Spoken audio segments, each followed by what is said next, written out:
Yaro, and you've studied scientism.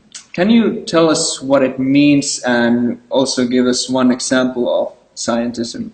Sure. So scientism basically has to do with reliance on science when it comes to knowledge and rational belief. So it means putting your faith in the deliverances of science when it comes to forming beliefs about ourselves and the world. Um, and so one example of this is if people sort of wonder about questions like, do people have free will? Is there a God? Are we sort of rational, or is our behavior all determined by unconscious influences? People who sort of are adherents of scientism, they sort of turn to science to find answers to these questions. So they will look at science, and apparently or at least some science suggests that we don't have free will, that our behavior is not the result of rational deliberation, but it's determined by unconscious influences, by factors in the environment. And you get sort of popular books saying that free will is an illusion, that our behavior is completely sort of determined by these unconscious factors. Or, of course, popular books saying that science has now shown that there is no God. Richard Dawkins' The God Delusion, for example, it seems like a paradigmatic case of scientism. What's the problem with these sorts of claims then? There are lots of problems with them, I think. But let me just mention one to start with. So the thing is, it seems to me that as human beings, we have lots of different ways of forming beliefs, right? So we have sort of our ordinary modes of forming beliefs, like sense perception, so we memorize things, or we remember things.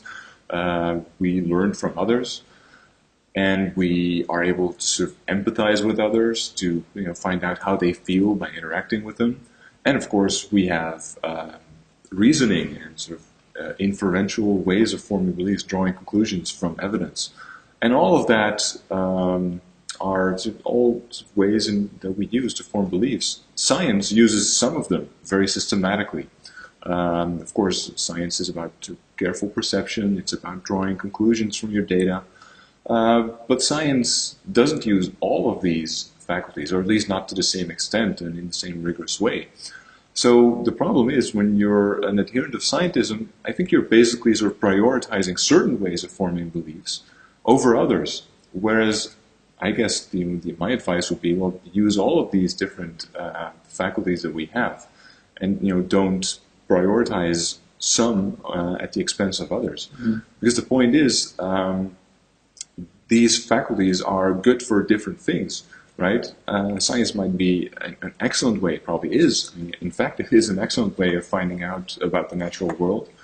But it might not be the best way to form beliefs about how others feel, or about issues in philosophy or in morality.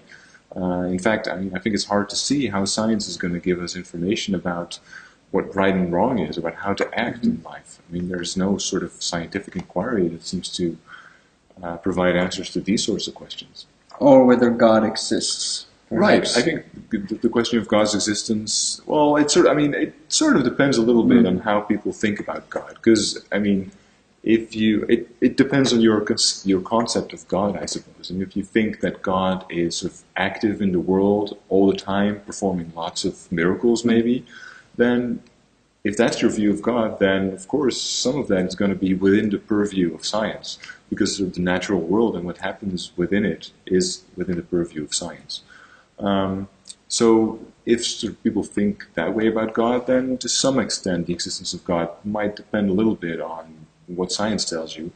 But if you think God is more of a hands-off manager, maybe not completely hands-off, but he isn't sort of constantly changing the way the world works, but he is sort of watching it from a distance, as it were, intervening maybe sometime, but not a lot of the times, then it's, again, for me at least, it's hard to see how science is going to disprove that God exists or prove that he exists.